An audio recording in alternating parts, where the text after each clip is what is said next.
Today is Monday, March 24th, and this is William Michael of the Classical Liberal Arts Academy. This morning, I received a note from a friend who raised the question in response to one of the talks I gave recently on practical issues for young couples, namely the talk in which I addressed our relationship with our spouses.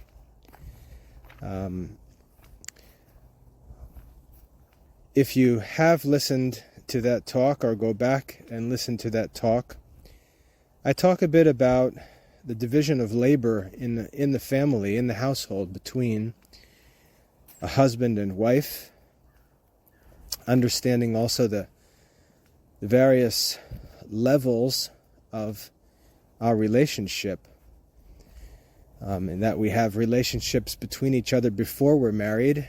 We have relationships that extend beyond marriage, and it's important to keep all of those different aspects in view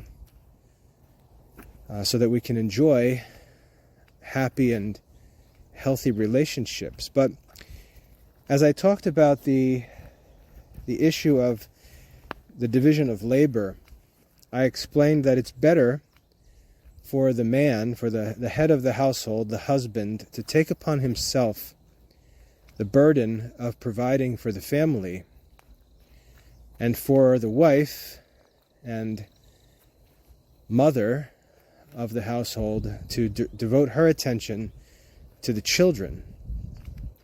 And that if finances get tight, if there's a shortcoming where the father's income isn't covering the expenses, rather than have the mother seek to work, it's better to have the mother keep things calm and stable with the children, and have the father look for either different or additional work. Now that discussion leans towards the assumption that a family is struggling financially, struggling to cover the costs of family life and so on. And this problem of whether the woman should work or not, whether the woman should sort of turn her attention away from the children to work, assumes that there's a need to do so. And what my friend wrote and asked was, what if there is no such need? What if financially everything's fine? What if a husband and father can relatively easily provide for a family? Let's say he has a good profession, earns a great income, and can just put in a 9-to-5 work day and cover all of the needs of the family. So then he's really got a life with a lot of leisure. How does that relate to this division of labor? Should the wife and mother continually be devoted around the clock to the care of the children, while the father just punches in and out at 9 and 5 and then has the rest of the day free? What should happen in that situation? What if the husband isn't struggling to pay the bills? What if there isn't a need for a second income in the family? What if everything's fine financially? What should the relationship between the spouses look like then? And that's really a great question. And I admit that when I discussed the topic the other day, I was assuming that in most cases, covering the costs of family life is a challenge.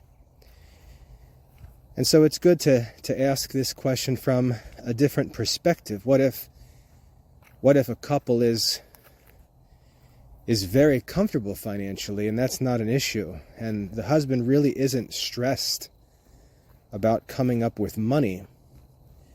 What should their life look like in that situation? Should the husband devote himself to other pursuits like studies or maybe evangelistic or charitable works, and the woman should just continue with that same homebound life, focused on the household chores, focused on the daily tasks of maintaining the household while the husband does his own thing? Or should there be some different arrangement? And I'd like to talk about that a little bit. But before I get into that, I want to make one sort of proviso. And it's that when someone is making a comfortable income and everything is going well, but that income is received through employment, as comfortable as one may be financially, we've always got to realize that when our income is dependent on employment, that income disappears with unemployment. And so employment has its pros and cons. One of the pros, obviously, is the convenience of going to work, having a clear job description, punching in and out, and getting a paycheck. That's obviously the greatest advantage of employment, but the greatest disadvantage of employment is that if for any reason the employer decides to move in a different direction and ends employment, that income goes from whatever that number was to zero in an hour. And so that's the danger of employment. Now, of course, there are protections for this, like unemployment and things like that, but we don't want to leave ourselves dependent on social services. And so we've got to consider that even when things are going well and finances are thriving as an employee, we've always got to remember that that bubble of happy employment can burst at any minute. And so there are some things to consider. I would strongly recommend that while finances are thriving, people try to get out of debt. I'm not an anti-debt person. I think that debt is part of a prudent strategy in business and in financial management in general.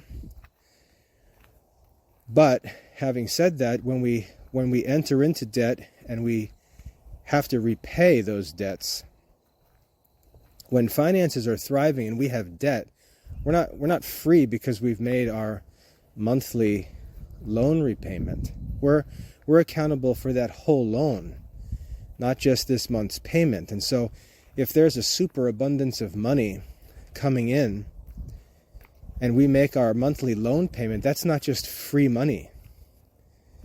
That money may not be available in the future, and we may be stuck without that income with a loan to be repaid that we could have repaid had we made it a priority. So I would just like to make one warning, and it's that if finances are thriving and we've got debt, whether it be mortgages or student loans or whatever, when money's thriving, we need to consider the obligation we have to repay that debt. And it's risky anytime to take out a loan, if you think about it. There's really no circumstance in which we can promise someone that we're going to repay a loan over 30 years unless there's collateral that makes it safe. And we can say, look, if I fail to repay, you simply take back the collateral and nobody loses anything. So collateral allows us to enter into a long-term liability like a mortgage. But we've got to be careful to think about things like that. Whether you'd be willing to lose a home for the sake of covering a mortgage if you were not able to. So you can understand my point here, and I'm going to cut off there. But I would just be careful that you don't associate making monthly payments with covering all of your financial obligations, because if you've got long-term debts, you may not want to leave them open for risk of losing everything if you were to lose that employment. So think carefully about that. But having said that, when there is an abundance of income, a superabundance, the question is, what does the life of husband and wife look like? How do things change if we're not struggling to cover expenses, if a husband doesn't have to consider working extra or taking a second job or anything like this, but he easily covers expenses with his ordinary 9-to-5 job, maybe even less than that. I know some professionals, like doctors, who may just work a couple days a week, and they take it relatively easy and still make plenty of money. What should happen in those situations? Does the husband then enjoy freedom to pursue some liberal interests, like the study of philosophy or the pursuit of some other degrees, and so on? And does the wife just stay at her daily tasks, or is there a different situation? I would say that there should be a different situation.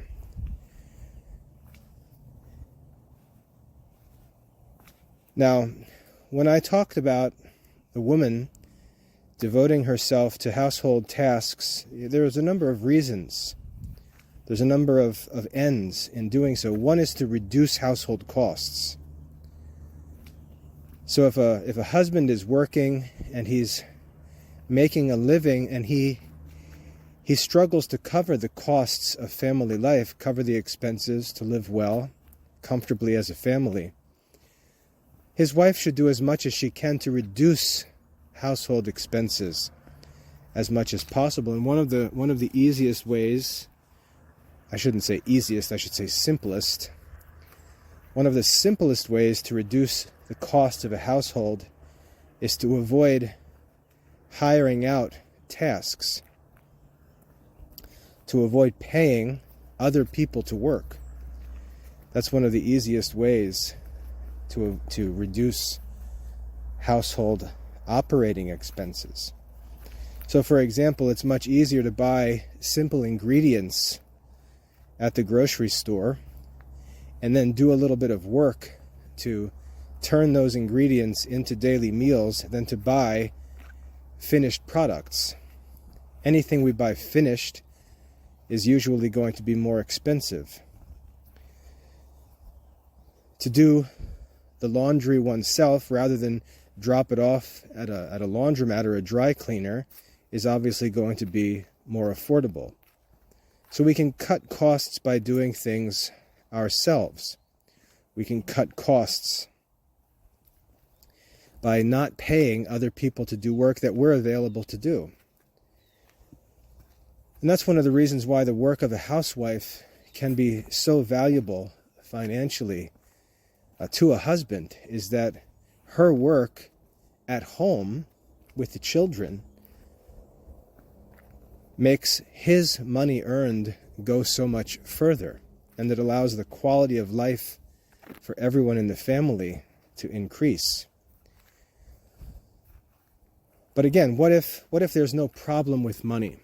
Money is the last of a couple's concerns. Money is one thing that they don't have to worry about. And there are many families like that. You know, in my marriage, as a self-employed person, you go through hills and valleys. There are times where everything is thriving and prosperous, and you're looking to find ways to get out of work because there's just so much available work. And then there's other times where things get really tight. This is especially true for me because at times I'll need to make a principled decision that I know is going to make people unhappy and is going to cause me to lose income. So I've got to be willing and able to go through those difficult times. And then there are other times where things are just flying high. And and there's plenty of income and even leisure for us. So I go through these extremes at times, and usually I'm somewhere in between. But when money is no issue, a couple has the privilege of pursuing nobler activities. So for example, if there's plenty of money, I would recommend that the head of a household consider hiring out some of the basic household tasks, household chores, things like doing laundry, cleaning the house, maybe even preparing meals. Again, if money is abundant, a husband may consider outsourcing household chores and freeing his wife from them. You could easily find maid services, for example, that can come to the house once a week, once a month, clean everything, do laundry, wash dishes, scrub all the floors, and so on, and just free a woman from those household tasks. And that can extend even to meal making and so on. So a husband could choose to free his wife from those mundane tasks so that she, along with him, was free to pursue nobler things. And by nobler, I mean more intellectual, more spiritual, charitable works, and so on. So I wouldn't say that if a man goes to work from 9 to 5, makes a ton of money, and of course this is all relative. No one ever considers themselves to be making too much money. But if a man can make a good amount of money with his normal 9 to 5, I wouldn't say that the man then is free and the woman has to continue in the so-called traditional roles. Remember, the traditional roles, again, often assume a certain burdensomeness of life on both husband and wife. And it's an effort to bear one another's burdens and help each other, to work together, to work as a team. While the husband is working to generate income, the wife is working to reduce expenses. And when you put those two people together, they live happily. But when money is coming in abundantly and relatively easily, the team can think differently about what they should pursue. And again, this may be a temporary situation in life that comes and goes. So that's why it's difficult to give any advice universally, because it could be something that seems to be permanent. It could be something that seems to be providential and temporary. It could be something that comes and goes throughout life. But when things are going really well, I like to think of it as an opportunity to do more noble things.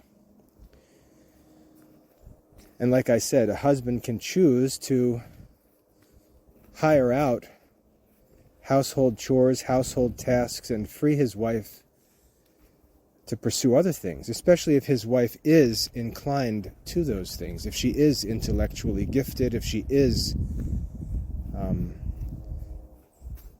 inclined towards things like works of mercy, charitable works, intellectual activities, and so on. A husband could provide for his wife to engage in those things and for him to do so as well. Because there wouldn't be the need for the wife to handle the household chores directly. Now, I wouldn't say that extends, however, to issues related to motherhood. That's a different issue. Taking care of children is not a household chore. Taking care of children is something much more significant. Hiring out child care is a different issue. So when I say outsourcing household tasks, I'm talking about material, mundane things, household chores, laundry, meal preparation, washing dishes, cleaning the house, cutting the grass, things like that. It's funny that you'll see people often outsource certain tasks and then consider others to be untouchable. Many working men will hire out things like cutting the lawn, landscaping work, and so on. But they won't consider hiring out house cleaning or laundry or meal preparation and things like that. But childcare is different. I wouldn't say, hey, money's thriving, get a nanny or a babysitter and just hand the kid off and then go and have some fun. At the same time, having more money to have childcare help is a good thing, but again, consider who the child care provider would be, where that care would come from. Would it come from strangers or a child care facility? I don't like that idea. It's an opportunity. On one hand, it's an opportunity to give a relative an opportunity to earn some money while babysitting or something like that. So I wouldn't necessarily put child care in the same category as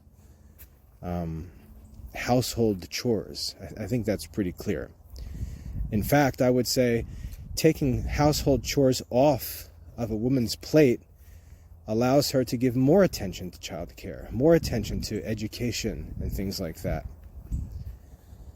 more attention to her own intellectual life, the opportunity to study and continue growing in Christian studies and in theology and philosophy studies and other areas of life that might be helpful to the family long term, and set a good example for the children as they grow up.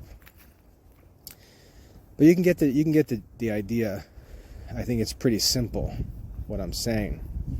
And the husband and wife would be considering these things together. My wife and I are an example of this, because as our financial burdens were lightened over time, and as our children were growing up, we did these sort of things. And you can see this in my wife and I becoming lay Dominicans together, as an example. You can see this in me going back for graduate studies later in life to make good use of not only my leisure time, but also the opportunity that I have as a self-employed man to write off costs of academic studies as a business expense, because I pursue the studies for the benefit of the academy, for the benefit of my students.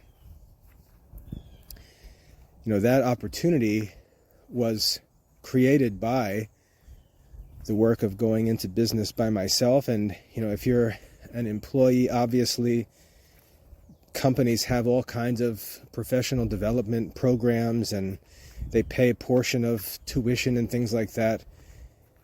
It makes no sense not to take advantage of those things.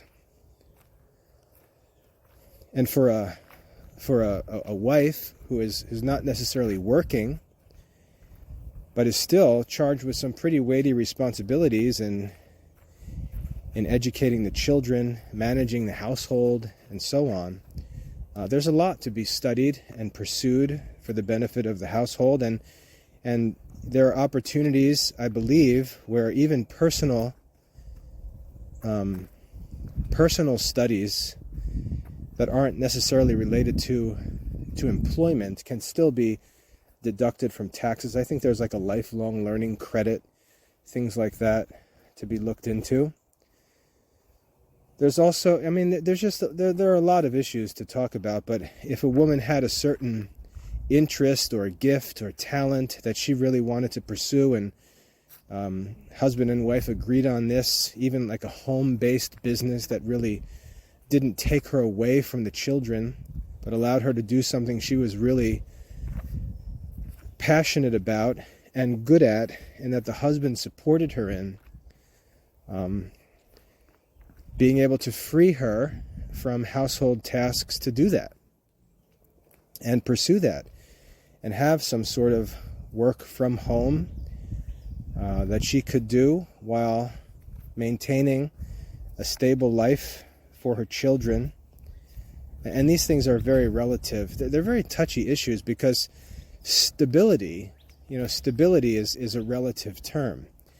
If you have a man who has a career where he faces a reality of periods of employment and unemployment, or a need to move and relocate, even though the wife may be devoted to the care of the children, staying at home all the time, that life may still be very unstable because of the craziness of the husband's career.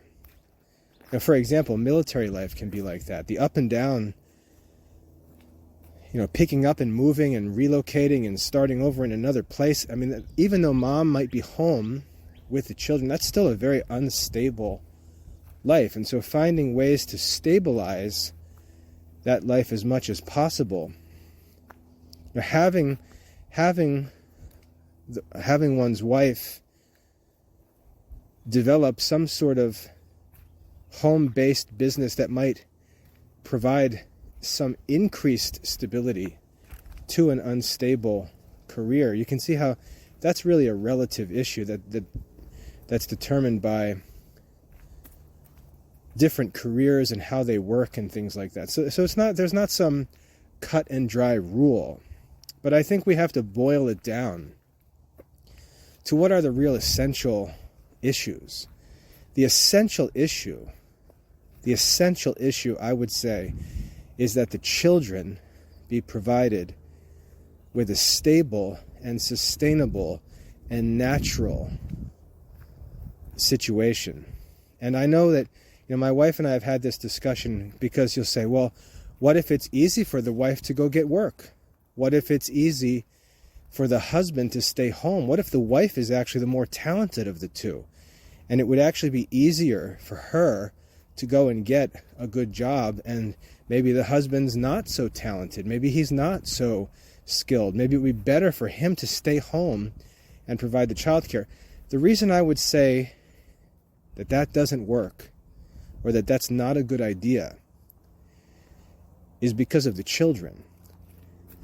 Because if you're raising boys and girls to grow up to become men and women, I hope that we can admit that there is a normal situation for men and women. It's normally going to be easier for men to earn a living and for women to care for children. Normally that's going to be easier. And so when you're raising boys and girls, I think we have to consider what's likely going to be normal for them. And I'll give you an example from my own life, just to illustrate this concept. As an individual, intellectually, I personally am very talented. It's very easy for me to work. It's very easy for me to generate income because of my work ethic and intellectual skills. I can very easily and comfortably work from home. Very, very easily. Very, very comfortably work from home, generate significant income, and provide for my family. That's not normal. And it took me a long time, and I don't say this to boast, it took me a long time to realize that I can't take my talents and abilities, and, to be fair, providential opportunities, I can't take them for granted. And I have to be careful, because I can live a certain kind of life that for me, individually, is perfectly fine. I could live in sweatpants if I wanted to. I could work from my bed if I wanted to. I could sit out in the backyard on a sun chair, put my feet up, and work. I could do that. Individually, I could do that. All the bills would be paid. My business would be well run. My customers would be happy, so to speak. All would be well. Because I can do that. But the problem with that is that my children are not necessarily going to be able to reproduce what I do. My children are very different. My children have different strengths and weaknesses. They have different providential circumstances. They're going to have different opportunities or lack of opportunities. They may need to work very hard in a competitive job market to find employment, which I don't have to do. And so one of the things that I learned as a father is that just because my circumstances give me certain privileges, give me certain freedoms, I can't necessarily exercise them because they may have a negative effect on my children who will not have those freedoms or who may not have those freedoms. And so getting used to my easy way of life may be detrimental to them. And so I've got to think about the way that I live and its effects on my children and what their needs are going to be in the future. So I've got to keep it pretty strict and pretty conservative. I've got to show them or model for them a disciplined, diligent, structured life that will help them to become successful, even though I really don't need that structure or discipline. They do. They need to see that discipline modeled. And to also be fair, and I'll say this directly to this friend who asked me about this. If you look at me, and this may be true of you as well, and some others, you may look at us later in life when it's time for us to reap the fruits of our work, and our life may look pretty easy. But the truth is, for most of us who have an easy time, relatively easy time, later in life, it's often the result of us having done very hard work with all of our might when we were younger. And so it's kind of misleading. Our life can appear to be relatively easy, but that's because no one saw us grinding when we were in college or in the early years of our career, where other people were taking things easy and we were working extremely hard to get to a position where things became relatively easy.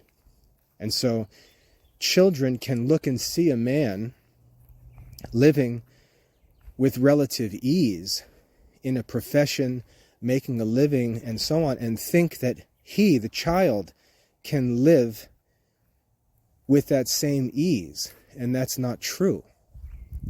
Our children often don't see us during the years in which we work hard. And so they see us living easy, telling them to work hard, and it seems to be hypocritical. Because you can see that we're telling them to do something because they're in a certain phase while we're not in that phase. And so choosing to live easy just because we can live easy creates some problems for our children or for our students.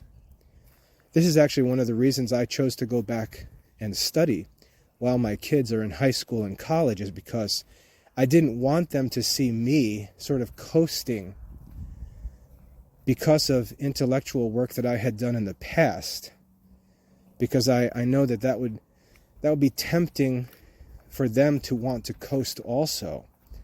But I wanted to model the discipline and diligence needed by actually going back to school myself. And I can tell you that my having done so certainly had that influence on my kids. When my kids are, fussing about their studies or fussing about exams and things like that, it's very different to bring that fussing home to a father who's studying for his own exams or writing his own papers, doing his own research, and so on. So I want to say that we need to think about this in a way that takes into consideration the fact that it's a little more complicated, because it's not just about what you have earned the privilege of doing. It's also about your obligation to model the best behavior and the virtues for your children. Now, to get back to the topic, when a husband and a wife think about the division of labor, it's not necessarily about what they can do. Well, you see, in our situation, it's different because my wife, she's got a medical degree. She could go work at the local hospital and make $150,000 a year easily. Whereas for me to go out and work, it would... Okay, that makes sense. I understand that, that's clear. And I think that's going to be increasingly common in modern society. But we've got to think about the children. So if you've got a 12-year-old son, he doesn't have a wife with a medical degree. He's going to have to, we can expect in normal circumstances, he's going to have to go out and be the one who establishes a profession and earns a living if he chooses to get married and so on. He's not going to have those circumstances. So the question is it better for him to see daddy at home and mommy at work because, well, that works. Financially, that works. Is it better for him to see that or to see his father working? You see, that's why this gets more complicated. It gets more complicated. Think about the girls also. If we're raising a daughter, she's not necessarily going to have a medical degree.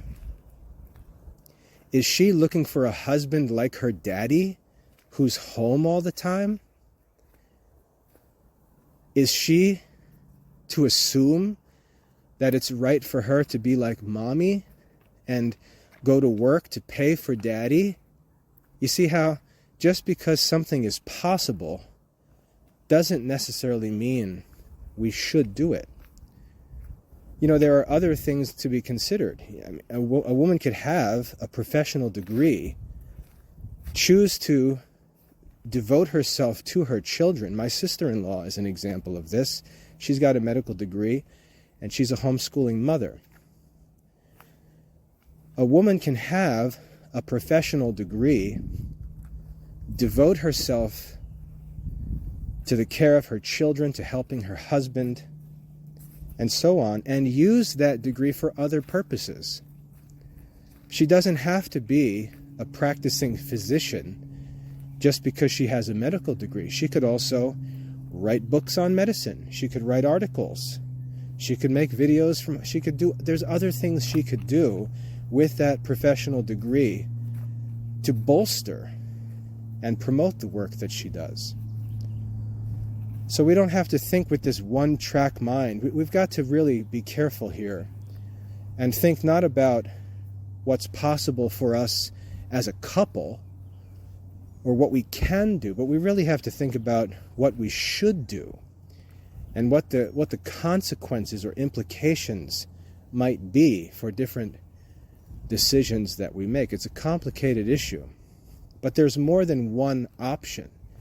Just because a woman has a professional degree doesn't mean that she needs to go and work in an office in a normal setting where that degree would be employed.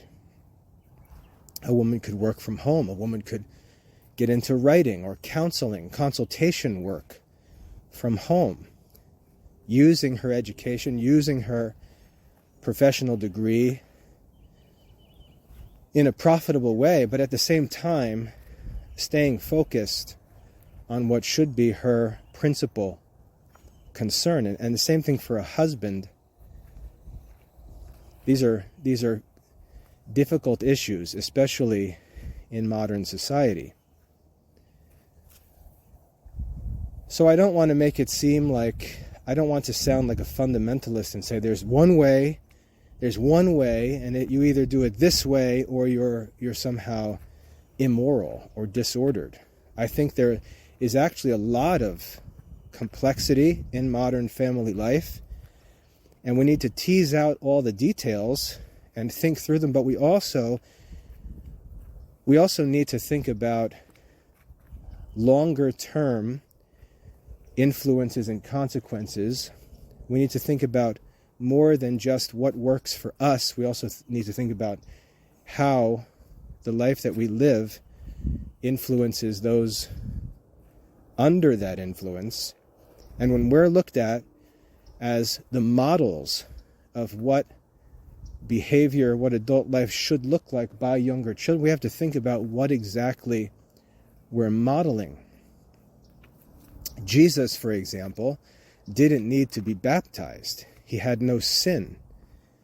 But many of the things that Jesus did in his life were done for our sake, to model for us the life that we should live, to show us how to live as human beings, strengthened by God's grace, obedient to God's will. Jesus lived his life. He set up for us an example that we should follow in his steps.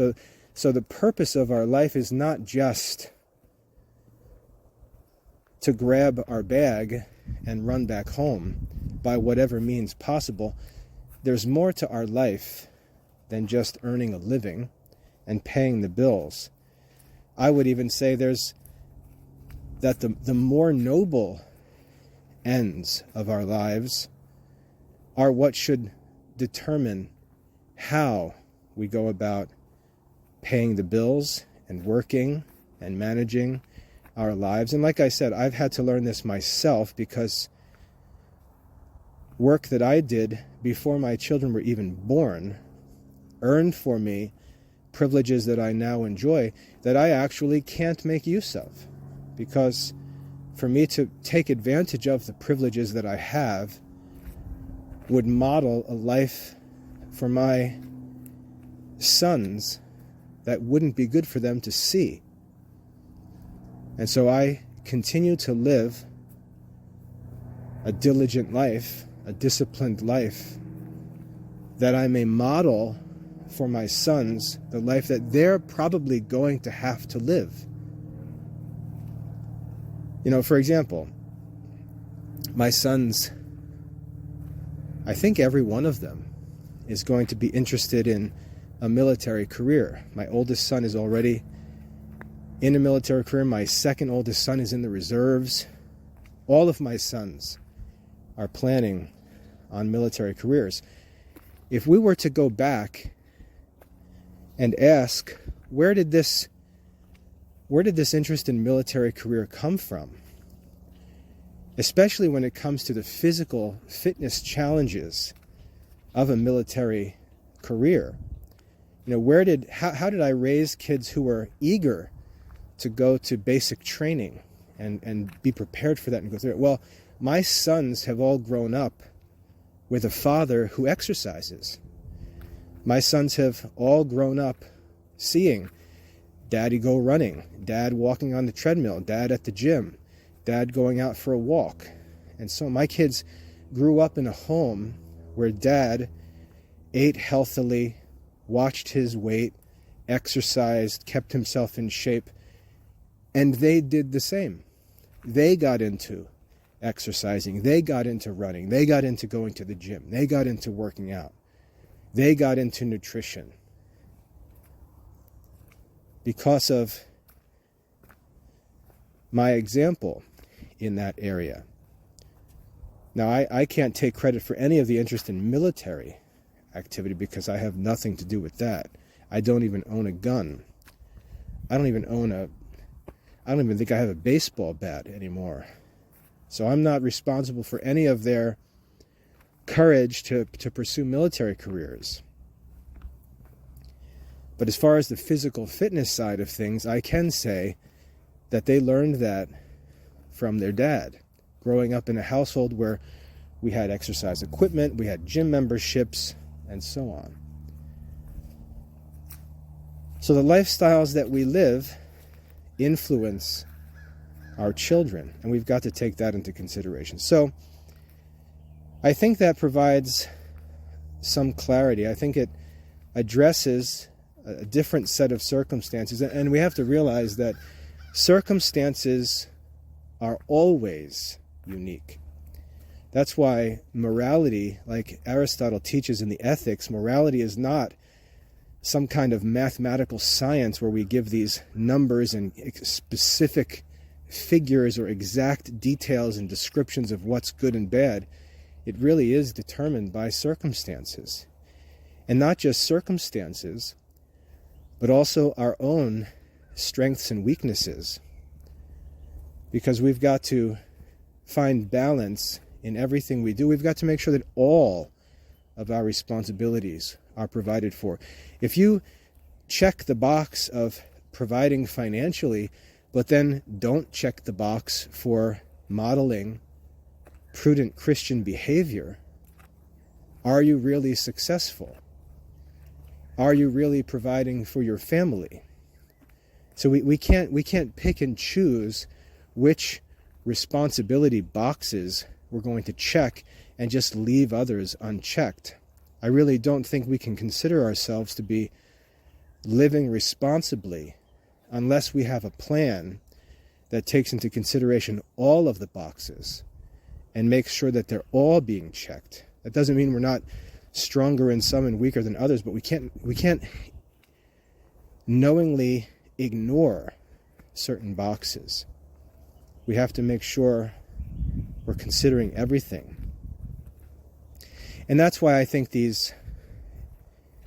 some of these issues of men's and women's roles and work, I think there are other things to consider outside of the men and women themselves. They also have to think about different situations and what effect those situations or arrangements, what effect those arrangements would have on their children, whether it would be better or worse, and take that into consideration. It's not necessarily about finances or what's easier. There are other things to consider. And one last thing I want to say is, as I've been talking about this, I realize that I've been really assuming that we're talking about parents who intend to homeschool their children. If parents are intending to not homeschool their children, but to send them to school, well, then there's a whole different set of discussions. There's a whole different set of discussions. Because, again, we go through phases of life as parents. We may have 4 children, and we're sending the oldest to school, but we still have 3 at home. Or we get to a point where all 4 of the children are now in school. Well, that's a different set of circumstances. So you can see that a lot of these things are circumstantial. And life changes as we go through family life. As we go through the years, life changes. And this is one thing I'd like to say to women, to encourage them a little bit, because I know that this can... Sometimes these discussions and decisions get skewed by a false sense that these are once-for-all decisions. You feel like leaving work and going home to be a mother, you're leaving work and burning all the bridges behind you. And that's not true. Motherhood, childbearing years, child care year, it's a phase of life. And that phase is going to be there in front of you for a certain window of time. And if you think about it, it's really not a long time. And my wife, for example, we had a lot of children. We had 10 children. But if you look at my wife's childbearing years, Our first child was born when she was 25, 24. Let's say 24. Our first child was born. And our 10th child was born in 2014, 14 years later. So her childbearing period was a 15-year window in her life. And then she stopped bearing children. That was it.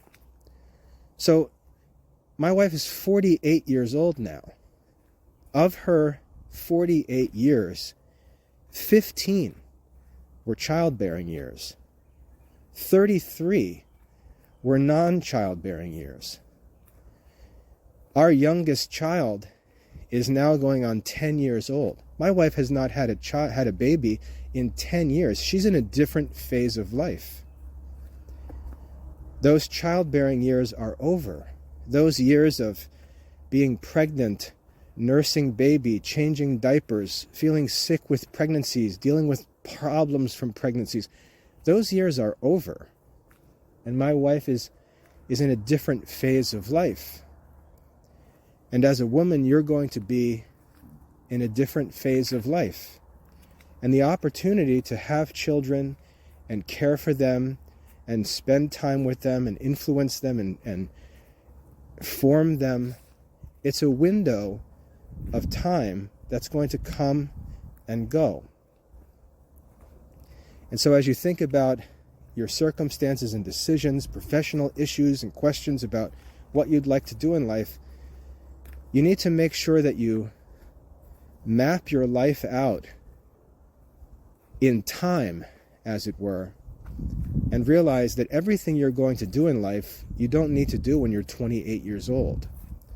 There are going to be things that you can start when you're 48 years old. There are going to be things that you can do later in your life with no distraction from children, no distraction from pregnancies or bringing kids to and from school or homeschooling your kids. You're going to be past that phase of life. And it's hard. We weren't taught this when we were younger. When my wife was having babies, the message that she often got from other women was, having so many kids, you're going to kill yourself. All sort of criticisms, smart aleck remarks, things like that. She was made to feel like she was jumping off a cliff by choosing to have children. She wasn't given this sort of balanced,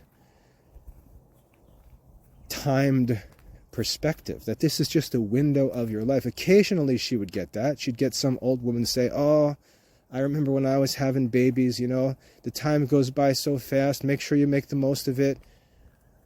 We'd get that sometimes, but usually it was this modern, "Oh my goodness, what are you, crazy? You're going to kill yourself." And that was not true. So as a woman, I'd like to give you some encouragement, I think, to think about your life as a woman in terms of phases. It's not all or nothing. It's not choose which way you're going to go and that's it. You may have had your single years, you may have had your college years, you may even have had some professional years, and now you're getting married, or you're already married and you're getting into childbearing years. I think that a lot of that can be stressful, but if you step back and think about it realistically, even if you had as many babies as you possibly could, you're not going to be getting pregnant when you're 50 years old. This is a phase of life. It's a window of time in your life. And you really don't need to think of it as an either-or decision. You're not choosing to walk away from professional life or intellectual life or social life and burn all the bridges forever. That's really not what's happening. It's a phase of life that comes and goes. And I can say now, in this phase of our life, with Our youngest is 10. There's no more toddlers, no more babies, no more crazies, and we've got kids going into adult life. Man, it's nice. It's nice to be 48 years old, not have any more babies, be talking to college kids, talking to kids about algebra and geometry rather than baby food and milk bottles. It's a different phase of life. So anyway, these things ultimately depend on circumstances, but what we really need to ask ourselves is what are the real principles? What are the essentials that we need to focus on? The greatest moral priorities. And we need to make sure that we focus on them when it's time to focus on them. Because we're going to go through phases, things are going to come and go, windows are going to open and close, and we're going to look back and regret if during that time, we neglected that priority which we only had the opportunity to care for that specific time, and we blew it. That kind of neglect, I think, torments parents for the rest of their lives. And they look at the other things that they did, shaking their head in disgust at how they could be so stupid. I've had moments like that myself where I would just get lost in my own work and I'm busy and I'm doing things, and then I think about one of my kids having a problem with something, and I'm getting ready for bed at night and just think to myself, like, what the heck are you doing? How the heck can you think that this is a priority right now? And we have to be careful that we stay in the present time and we make the best possible decisions in the present time, because there's going to be time for personal pursuits. You don't have to take up knitting when you're 29. There's going to be time for personal pursuits. There's going to be time for greater devotional activity. There's going to be time maybe for the pursuit of intellectual goals that you might have. There's time for that. There's different times and places for that. But we've got to look at the present and ask ourselves, what are the priorities that need to be served in this specific window of time? And then consider whether what we're doing is serving those windows or serving those priorities, or whether we're getting ahead of ourselves and things are getting out of order. We're putting things that we can do later in life ahead of taking care of our children or educating our children. Even enjoying our married relationship while we're young, worrying about things that we shouldn't be talking about until we're 60. So we've got to make sure that everything is done at its proper time. So anyway, I hope that gives you some more to chew on. I think that identifies some of the key issues, but it's going to boil down to principles and priorities, and it's going to boil down to time-based principles and priorities. Not only what's important, but what's important right now. And you know, we talk about this in business with time management. We talk about things that are necessary and non-necessary, and we talk about things that are urgent and not urgent. If you think about that, those 4 blocks, you know, urgent and necessary, urgent but not necessary, non-urgent but necessary, non-urgent and necessary. I think that was in the book 7 Habits of Successful People, if I'm not mistaken.